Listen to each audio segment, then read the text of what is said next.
Now suddenly we notice that an FCRA bill has been brought in.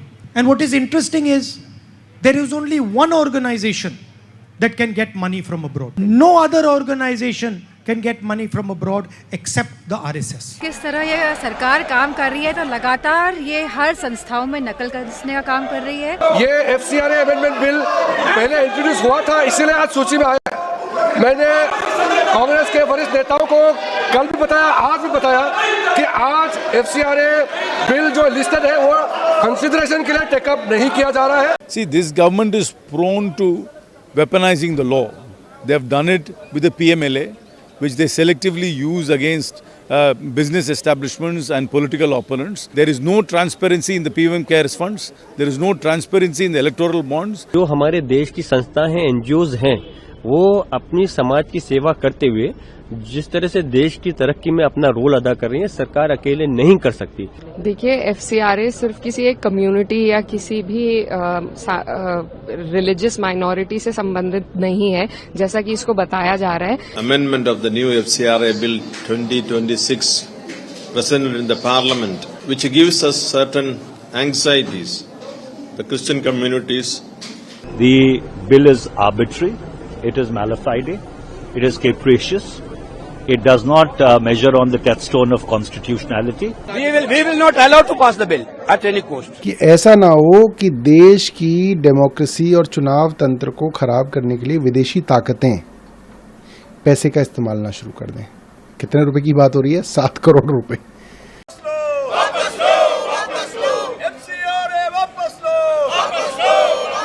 देश की राजनीति में एक बार फिर FCRA संशोधन बिल 2026 को लेकर बड़ा विवाद खड़ा हो गया था। सवाल उठ रहे थे कि क्या ये कानून पारदर्शिता के लिए लाया जा रहा है या फिर इसका इस्तेमाल विरोधियों और सिविल सोसाइटी को दबाने के लिए किया जा रहा है। नमस्कार, मेरा नाम हैदर अब्बास नकवी है और आप लोग मुझको इस वक्त दा स्वतंत्र पर देख रहे हैं। सबसे पहले समझते हैं FCRA यानी फॉरेन कंट्रीब्यूशन रेगुलेशन एक्ट क्या है। ये कानून तय करता है कि भारत में NGO संस्थाएं और सामाजिक संगठन विदेश से फंड कैसे और किन शर्तों पर ले सकते हैं। अगर हम देखेंगे किस तरह ये सरकार काम कर रही है तो लगातार ये हर संस्थाओं में नकल करने का काम कर रही है। वह चाहती है कि सरकारी संस्थाएं हो चाहे गैर सरकारी संस्थाएं हो, इनके मन मुताबिक चले। इसीलिए ये अमेंडमेंट बिल लेकर आया जा रहा है। और जिस तरह से कैफ बिल भी जो आ रहा है, जहाँ पे हमारे जो CPR हमारे जो जवान हैं, जो हमारे BSF में जो फोर्सेस हैं, हमारे जो CRPF के लोग हैं, जितनी भी सुरक्षा बल है पुलिस से रिलेटेड, इनके ऊपर भी जिस तरह नकेल कसने का काम कर रहे हैं, जिस तरह जिन लोगों ने अपनी जान गंवाई, चाहे वो बॉर्डर्स पे हो चाहे वो नक्सलवाद के खिलाफ हो, जिन लोगों ने अपनी जानें गंवाई हैं, उनको डीमोटिवेट करने के लिए, उनको निरंतर मतलब उनके हक और सम्मान नहीं देने के लिए ये बिल लेकर आया जा रहा है। और इसी श्रेणी में ये जो फॉरेन रेगुलेशन बिल आ रहा है कंट्रीब्यूशंस का, मैं समझती हूँ ये भी कहीं ना कहीं गैर संस्थानिक संस्थाएं जो अच्छा काम कर रही है उसमें नकेल कसने का काम है सरकार कर रही है। पूरी तरह से लोकतांत्रिक है ये जो किया जा रहा है और पूरी तरह से नियंत्रण में सरकार सब संस्थाओं को चलाना चाहती है। सरकार का तर्क है कि इससे देश की सुरक्षा और पारदर्शिता सुनिश्चित होती है। माननीय स्पीकर महोदय, हमारे केरल के MP मेरे ख्याल से गलत फहमी में ये हंगामा कर रहे हैं। जैसे स्पीकर साहब ने कहा, 1 मिनट सुन लीजिए, ये FCRA अमेंडमेंट बिल पहले इंट्रोड्यूस हुआ था, इसीलिए आज सूची में आया है। मैंने कांग्रेस के वरिष्ठ नेताओं को कल भी बताया, आज भी बताया कि आज FCRA बिल जो लिस्टेड है वो कंसिडरेशन के लिए टेकअप नहीं किया जा रहा है। और दूसरी बात, FCRA को लेकर के गलत फहमी जो फैलाया गया है केरल में, ये ठीक बात नहीं है। FCRA का जो ओरिजिनल बड़ा अमेंडमेंट 2010 में कांग्रेस ने जो लाया था, उसके बाद कई अमेंडमेंट आए हैं। इस बार जो अमेंडमेंट है ये फॉरेन से कंट्रीब्यूशन आता है उसके रेगुलेशन के लिए और सही इस्तेमाल के लिए, नेशनल सिक्योरिटी, नेशनल इंटरेस्ट, इसका ध्यान में रखते हुए पैसा का गलत इस्तेमाल ना हो, इसका निगरानी के लिए एक अच्छा कदम रहा है। और यही सरकार कर रहे हैं, किसी धर्म के खिलाफ नहीं है, किसी संगठन को टारगेट नहीं किया जा रहा है। यह केरल में चुनाव को देखते हुए कांग्रेस और कम्युनिस्ट वालों ने गलत बात को फैलाया गया है। The Congress and Communist Party are misleading the people of Kerala about the FCRA, which is not correct. Please don't mislead the House. Please don't mislead the people of Kerala. for the sake of election. सदन की कार्रवाई आज 12 बजे तक के लिए स्थगित की गई है। लेकिन विपक्ष की कहानी बिल्कुल अलग है। कांग्रेस सांसद कार्तिक चिदंबरम का कहना है सरकार कानून को हथियार बना रही है, जैसा कि PMLA के मामले में भी देखने को मिला। See, this government is prone to weaponizing the law. They have done it with the PMLA, which they selectively use against business establishments and political opponents to stifle them. This is yet another example of weaponizing the law. The FCRA amendment bill is to throttle civil society. They do not want any voices of dissent. They don't want any organization which has a differing view from this government, and they want to throttle everything. And the country must realize that by throttling civil society, we are undermining democracy.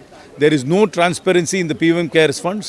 There is no transparency in the electoral bonds. Institutional collapse is happening, and now this is an attempt to throttle and stifle civil society, which will be roundly resisted. वहीं Samajwadi party के सांसद पुष्पेंद्र सरोज आरोप लगाते हैं कि ये bill खासतौर पर अल्पसंख्यक को टारगेट करने के लिए लाया गया है, खासकर उन राज्यों में जहां चुनाव होने वाले हैं और जहां अल्पसंख्यक वोट निर्णायक भूमिका निभाते हैं। देखिए, FCRA का जो अमेंडमेंट बिल आज आ रहा है, ये मुझे लगता है कहीं ना कहीं माइनॉरिटीज़ को टारगेट करने के लिए आ रहा है। जो केरला और अन्य पोल बाउंड स्टेट्स है जहाँ पे माइनॉरिटीज़ की पॉपुलेशन, माइनॉरिटीज़ का इन्फ्लुएंस ज़्यादा है, उसको लेकर के आज ये बिल लेकर आया जा रहा है। और ये मुझे लगता है कि पहले पार्लियामेंट सेशन के ब्रीफिंग में भी नहीं था, अचानक से ये बिल लाया जाए और हमको लग रहा था कि पुलिस फोर्सेस का बिल आएगा, but this is all because of the poll bound states. किस तरीके से खास करके रीजनल पार्टीज़ को कमज़ोर किया जाए, कम्युनिटीज़ को कमज़ोर किया जाए, तो उसको लेकर के आज प्रदर्शन था।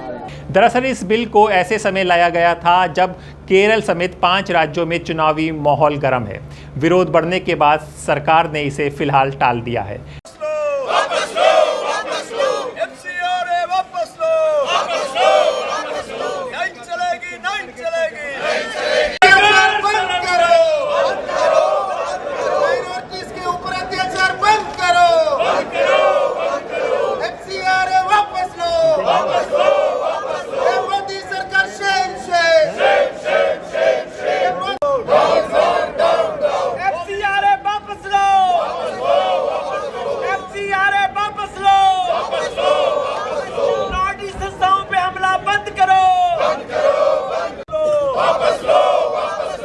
लेकिन सवाल यही है, क्या ये रणनीतिक यूटर्न है? सपा सांसद जियाउल रहमान बर्क कहते हैं अगर NGO बंद हो गए तो सरकार खुद संकट में आ जाएगी। उनका सवाल है, जब ये संस्थाएं समाज के लिए काम कर रही हैं तो उनके विदेशी फंड पर रोक क्यों?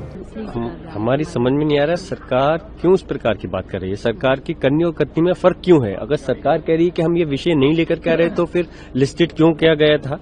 जब लिस्टेड किया गया है तो जाहिर सी बात हम तो यही समझेंगे वो पेपर जो लिस्टेड किया जा रहा है वो बाहर का पेपर नहीं, एक संसद का पेपर है, उसमें आप लिस्टेड कर रहे हो तो उस बिल लाने का आपका मकसद ही है। लेकिन हो सकता है कि जब विपक्ष का उन्होंने विरोध प्रदर्शन देखा कि विपक्ष बहुत इस पे विरोध कर रहा है, तो हो सकता है इसलिए अपनी उन्होंने पांव पीछे खींची हो और हम मजबूती से इसका विरोध करेंगे, क्योंकि जो हमारे देश की संस्थाएं हैं, NGOs हैं, वो अपनी समाज की सेवा करते हुए जिस तरह से देश की तरक्की में अपना रोल अदा कर रही है, सरकार अकेले नहीं कर सकती। अगर ये NGOs हट जाएं तो सरकार के लिए एक बहुत बड़ी परेशानी खड़ी हो सकती है। उनके साथ आप इस प्रकार से भेदभाव का रवैया नहीं अपना सकते। और जिस तरह से आप पाबंदी लगाने की बात कर रहे हो कि अगर उनका रिन्यूअल नहीं हो पाता, किसी चीज पर आप उनको कैंसिल कर देते हो तो उनकी प्रॉपर्टी वो आप कब्जा कर लोगे। आपके पास क्या सरकार के पास पैसे की कमी है जो आप NGOs की प्रॉपर्टी पे कब्जा करोगे? आपको तो उनको और प्रमोट करना चाहिए, उनकी मदद करना चाहिए। अगर आपको उनकी फंडिंग बाहर से मिल रही है तो क्यों आप उनके ऊपर डेमोरलाइज करने की बात कर रहे हो? और दूसरा मैं ये भी पूछना चाहता हूँ, जो प्रधानमंत्री राहत कोष प्राइम मिनिस्टर रिलीफ फंड के अंदर जो पैसा बाहर से आया है, क्या सरकार उसको भी पैसे को वापस करेगी? तो इसलिए ये चीज मुनासिब नहीं है। मैंने अपना नाम पार्टी की तरफ से बोलने के लिए इस बिल पे दिया है। अगर सदन में आता है तो मैं पुरजोर तरीके से इस बिल की मुखालफत करूंगा। वहीं समाजवादी सांसद इकरा हसन का आरोप और भी गंभीर है। उनका कहना है कि ये सिर्फ किसी एक समुदाय का मुद्दा नहीं है, बल्कि पूरी सिविल सोसाइटी पर हमला है। सरकार चाहती है कि कोई भी स्वतंत्र आवाज उसे जवाबदेह ना बना सके। देखिए, एफसीआरए सिर्फ किसी एक कम्युनिटी या किसी भी रिलीजियस माइनॉरिटी से संबंधित नहीं है, जैसा कि इसको बताया जा रहा है। ये तो सिविल सोसाइटी जो हमारी है या जो एनजीओज हैं, जो वो काम करते हैं, जो वो पॉलिसी गैप्स को फिल करने का काम करते हैं, जो सरकार नहीं कर पाती, या सरकार की जो नीति है उसकी स्टडी पे कई लोग काम करते हैं। तो आज सरकार का ये जो उद्देश्य है वो सिर्फ और सिर्फ इंडिपेंडेंट जो सिविल सोसाइटी के लोग हैं उन पर अंकुश लगाना है कि वो सरकार से जवाब ले ही ना सके। आज एफसीआरए अब तक भी उस पर कई नीतियां बनती आई हैं, लेकिन जिस प्रकार से एक ड्रैकोनियन तरीके से ये बिल्कुल ही उसको समाप्त करने के लिए लेकर आए, तो वो उचित नहीं है। क्योंकि जब तक हमारे पास इंडिपेंडेंट माइंड्स नहीं होंगे, आज सरकार भाजपा की है, कल को कोई और भी होगी, भाजपा भी कभी ना कभी विपक्ष में होगी, तो जो लोग, जो संस्थाएं वो इंडिपेंडेंटली काम कर रहे हैं बिना किसी बायस के, तभी तो हम सरकार से सवाल उठा पाते हैं। तभी तो उसी डेटा को यूज करके आज हम लोग भी सरकार से सवाल उठा पाते हैं। तो अब सरकार चाहती है कि उनके खिलाफ या उनकी नीतियों को कोई बारीकी से जांच भी ना करे। तो ये लोकतंत्र का एक दूसरे माध्यम से लोकतंत्र का गला घोटने जैसा है। और इसमें रिलीजन की बात अड़ाकर तो ये सिर्फ अपने एजेंडे को आगे कर रहे हैं। ये सिविल सोसाइटी पे और इंडिपेंडेंट माइंड जो इस देश का है, जो इस देश के हित के लिए सोचता है बिना किसी मजहब और जात की बात में फंस के, उन पर यह सबसे बड़ा हमला है। और इससे कोई हम प्रोग्रेसिव सोच नहीं अपनी दर्शा रहे, बल्कि यही दिखा रहे कि तानाशाही का राज भाजपा यहाँ पर चलाना चाहती है। तो हम इसके खिलाफ हैं। और आज इन्होंने वापस लिया है क्योंकि दबाव केरला चुनाव का इन्हें महसूस हुआ। तो सारी राजनीति सिर्फ लोकतंत्र का गला घोटने की है और वोट बैंक बचाने की है। लेकिन इनको ये सोचना चाहिए कि टाइम बदलता है, कभी ये भी विपक्ष में बैठेंगे, तब यही लोग, यही इंडिपेंडेंट माइंड, यही सिविल सोसाइटी सरकार से सवाल हमेशा करती है, करती आई है, करती रहेगी। तो तब इन्हें भी उसका उपयोग होता है। लेकिन इनको लगता है, घमंड इतना चढ़ गया है कि ये कभी सत्ता से बाहर नहीं होंगे, लेकिन जनता जवाब देगी। केरल के चर्च समुदाय से जुड़े कार्डिकल बेसिमिल क्लिनिक्स ने भी चिंता जताई है कि इस बिल से ईसाई समुदाय पर दबाव बढ़ेगा। Context of the new amendment on the FCRA bill, the context of the amendment of the new FCRA bill 2026 presented in the parliament,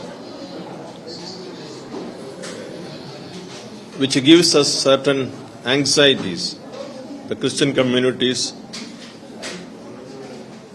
have experienced a sort of anxiety and a little pressure on us as we discharge our duties as missionaries, as well as those who have been building up this nation with our commitment and communion. The new bill, with its specific amendments, have brought certain anxieties, especially as is presented in the Parliament with a designated point of reference. This is meant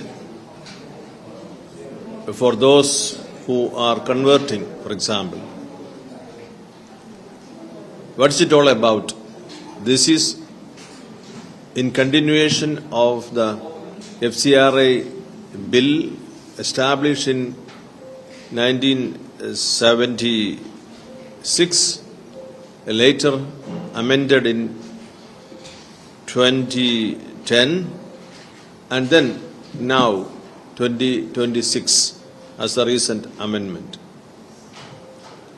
There is a pressure on those NGOs who have been trying to protect the interest of the vulnerables in India through different services. And more than a court, this designated authority has acquired incredible power to cancel and to take over and to take complete control over the assets which these NGOs have already created. even if there is only a small portion which you received as a foreign contribution, the whole setup, the whole building, the whole property should be taken by this authority, designated authority, as its supreme power like. So these concerns, these attitudes, which is reflecting in a new bill, naturally invite us to be reflective on the consequences.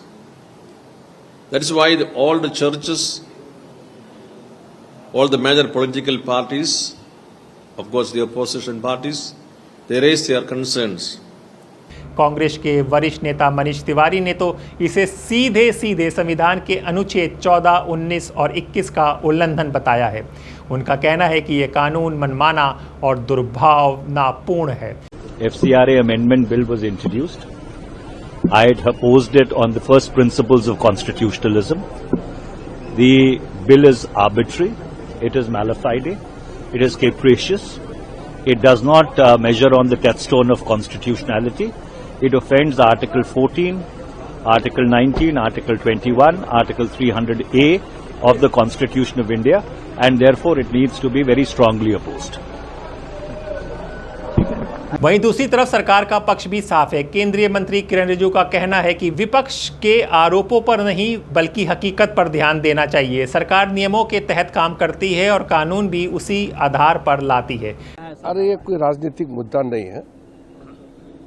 Bill तो कई introduce हुए हैं, consideration के लिए समय में take up करते हैं सिचुएशन को देख करके, क्योंकि आंध्र प्रदेश वाला बिल थोड़ा इमरजेंसी था, इसलिए आज आंध्र प्रदेश वाला मामला सामने में आया, क्योंकि वहाँ आंध्र प्रदेश में अमरावती में राजधानी का एक स्वरूप देना था, उसके लिए पार्लियामेंट से ये अमेंडमेंट बिल पास करना जरूरी था, इसलिए आज उसको लाया गया है। आप विपक्ष क्या आरोप लगाता है उस पर मत जाइए, वास्तविकता क्या है उसको देखिए। हम नियम से चलते हैं और जरूरत के हिसाब हम कानून लाते हैं। हम तो नियम तोड़ नहीं सकते हैं, हम नियम मानने वाले लोग हैं। नियम का विरुद्ध में काम करने वाले तो कांग्रेस और बाकी लोग करते हैं। हम लोग कभी भी सिस्टम रूल तोड़ के नहीं लाते हैं। और जो इमरजेंसी है तो वो हमने जानकारी दे करके लाया। कल बिल सर्कुलेट किया, आज इंट्रोड्यूस किया, फिर सबको रिक्वेस्ट किया। हमने कुछ केरल वालों से हमने रिक्वेस्ट किया कि आज हम आंध्र वाला बिल लाना चाहते हैं, सबने एग्री किया। चल रहा है चर्चा, राज्यसभा में अभी जवाब होगा 3 बजे। लेकिन इस पूरे विवाद के बीच एक और बड़ा सवाल खड़ा हो गया है। जब कानून की बात हो रही है और जब कोई बिल की बात हो रही है, और वो सवाल खड़ा हो गया है कि पीएम केयर्स फंड पर। जी हाँ, जब सरकार FCRA के जरिए NGO के विदेशी फंड पर सख्ती की बात करती है तो फिर पीएम केयर्स फंड पर चुप्पी क्यों? FCRA is the targeting legislation against the Christians and minorities and the NGOs. The NGOs who are doing good job for the people of India is being penalized by this law. Therefore, at any cost, we are not going to allow to pass this bill at all. Therefore, we are demonstrating today in front of Parliament House, and inside the Parliament, we will fight against this bill. We will not allow this bill to be passed. This bill is anti-constitutional. This bill is going to be anti-minority. No. First of all, they have done against on Waqf. Waqf is also targeting a minority. FCRA is also targeting another minority. Now they come for Sikh also. Their entire design is to target the minority, and their entire design is to go with the RSS ideology. Nothing. These are all their languages. So if they want to target somebody, they will create like situation. So we are very much for opposing this FCRA amendment. We will not allow to pass the bill at any cost. No, this is not related to election. This is the attack on a fundamental right of the people of this country. We cannot allow the fundamental attack on constitution. कोविड-19 के दौरान मार्च 2020 में बनाए गए इस fund में हजारों करोड़ रुपए जमा हुए। सरकारी कंपनियां, कर्मचारियों की सैलरी और आम जनता के योगदान से शुरुआती 3 सालों में 13,000 करोड़ रुपए से ज़्यादा की राशि जमा हुई। लेकिन जब इस फंड पर RTI के तहत सवाल पूछे गए तो सरकार ने इसे प्राइवेट एंटिटी बता दिया, यानी ये सूचना के अधिकार कानून के दायरे में नहीं आता। देखिए, फॉरेन फंडिंग के ऊपर जो रोक है उसके पीछे सिद्धांत समझिए क्या है कि ऐसा ना हो कि देश की डेमोक्रेसी और चुनाव तंत्र को खराब करने के लिए विदेशी ताकतें पैसे का इस्तेमाल ना शुरू कर दें। कितने रुपए की बात हो रही है? 7 करोड़ रुपए। 7 करोड़ रुपए अगर आप यूएस डॉलर में देखोगे तो 8 लाख डॉलर बनते हैं। बड़ी बड़ी विदेशी ताकतें क्या 7 करोड़ रुपए की फंडिंग करेंगी, वो भी 2014 से लेकर 2022 तक, मतलब 8 साल के अंदर इतनी बड़ी बड़ी विदेशी ताकतें जो देश को खत्म करना चाहती होंगी, वो 7 करोड़ रुपए आम आदमी पार्टी को देंगे? क्या मजाक है? ये सिर्फ एक मजाक है। और ये मजाक हर बार जब चुनाव होता है उससे पहले ये 3-4 दिन के लिए ये मजाक बनाया जाता है, टीवी पे अखबारों में चलाया जाता है, और फिर ये जैसे ही चुनाव खत्म होते हैं ये चीज़ें भी खत्म हो जाती हैं। और फिर जो है अगले चुनाव में अगर आप देखोगे 2025 का जो चुनाव है उससे पहले दोबारा निकलेगी। कितनी बार इसके बारे में जांच हो चुकी है? 2014 या 15 में दिल्ली हाई कोर्ट के सामने जो है सरकार ये कह चुकी है कि हमने इसकी इन्वेस्टिगेशन कर ली, इसके अंदर कुछ नहीं आया। 2022 के चुनाव से पहले भी, पंजाब के चुनाव से पहले मामला उठा, तब होम मिनिस्टर ने कहा था अमित शाह साहब ने कि मैं इसकी जांच कराऊंगा, तब उसके बाद कुछ नहीं निकला। अब तो हम 2024 में हैं। तो ये सिर्फ जो है एक बेकार के हवा बनाने की कोशिश करते हैं, मगर लोग अभी सब समझते हैं। यहीं से विवाद और गहरा हो जाता है। आरोप लगते हैं कि जब चंदा लेना था तो इसे पब्लिक अथॉरिटी बताया गया था, लेकिन जब जवाबदेही की बात आई तो सरकार पीछे हट गई। यहां तक कि सांसदों को भी इस फंड पर सवाल पूछने की अनुमति नहीं दी गई। विपक्ष इसे डबल स्टैंडर्ड बता रहा है। एक तरफ एनजीओ पर सख्ती, दूसरी तरफ खुद के फंड पर पारदर्शिता की कमी। Now suddenly we notice that an FCRA bill has been brought in. And what is interesting is there is only one organization that can get money from abroad. No other organization can get money from abroad except the RSS. Mr. Modi can get finance from abroad through Mr. Adani, and the RSS can get finance from abroad. Nobody else can get it. What is so special about the RSS? That they have special rules for them. They spread hatred, they spread anger, they divide people. So that is the way the BJP functions. Everything is done for Mr. Adani and Mr. Ambani or for their political organization. But if you're a common person, there is nothing for you. There is massive unemployment in Kerala. If you know a left front leader, if you're part of their organization, you can get access to the jobs. The RSS organization can get anything. The LDF organization can get anything. But the people of Kerala cannot get anything. And that is the difference between the UDF, the Congress, and the LDF and the BJP. We work for the people of our country. We do not work simply for our organization. They don't care about the people, they only work for their organization. तो क्या FCRA bill वास्तव में देश हित में है या फिर ये चुनावी रणनीति और राजनीतिक दबाव का हिस्सा है? It's absolutely targeted at minorities. First they brought the Waqf bill. At that time when they brought the Waqf bill, people said, oh, this is only against Muslims. We fought it. We campaigned across India, the left, the CPIM, against this outrageous attack on the minority institutions to capture the property they have. Now at that time, other minorities felt, oh, this is not affecting us. But today they have brought the FCRA. Today the FCRA is going to target whom? Because remember, RSS is getting the largest amount of FCRA funds. Largest amount is RSS. But they don't have to publish their accounts. Nobody knows how much money RSS is getting. Not a registered organization, but still they are getting so many funds. There Modi is silent.